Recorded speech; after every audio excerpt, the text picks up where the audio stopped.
dito, mag-usap tayo. Ipapaliwanag ko sa iyo ang kasalanan mo, isa-isahin ko.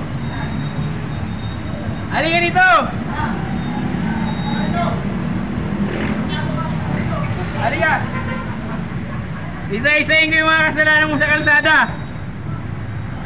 Nananahimik ako dito nagagawa ng injection. Papapangailaman mo ako.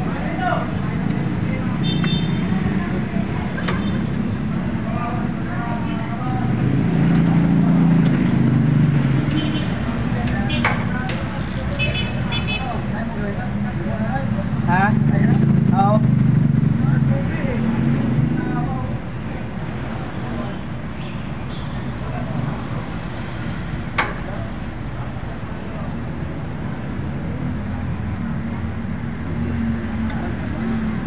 Ha?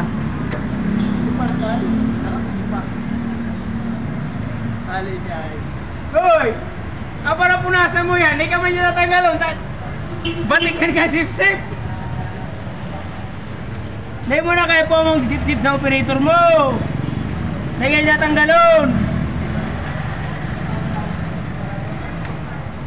Ibo ko lang sip-sip, puraot ka pa.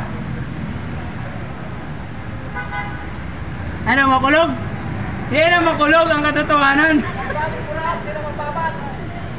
Ha? At least may yung kaiwal.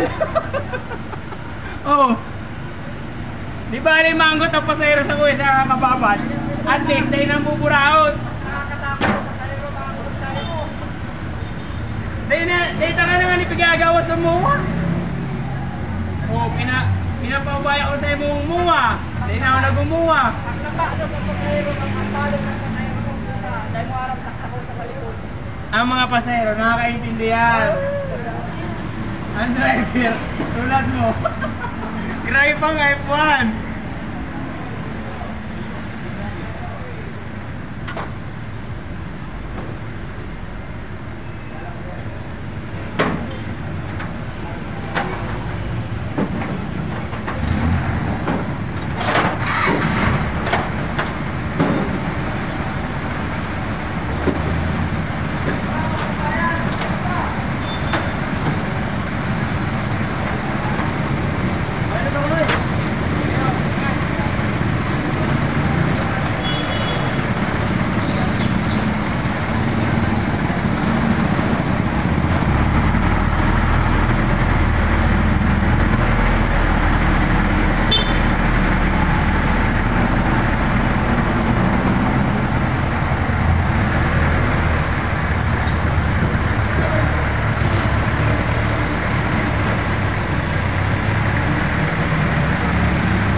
Ay.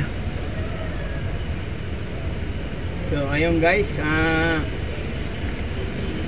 nag-discussion po kami ng kapwa ko driver. Binamukha ko po sa kanya at sinabi ko yung isa-isa ko sa kanya yung atraso niya.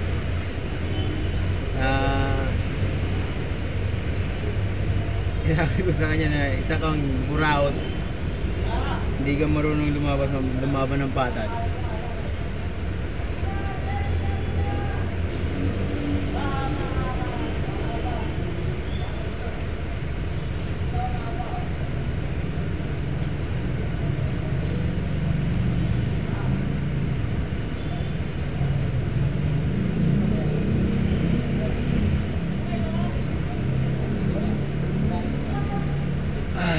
Sakit ng mata ko.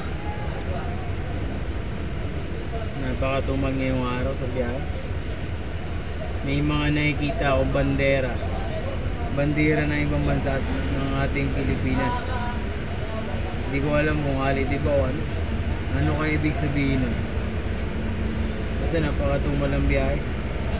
May inaasahan kong magandang biyahe ngayong araw dahil hindi ako nakabiyahe na ilang araw. Dahil po sa aming pinagdadaanan, hindi pa kami nakaka-recover ng kasawa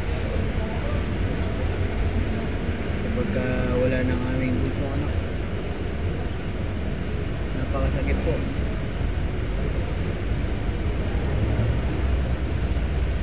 sasakit.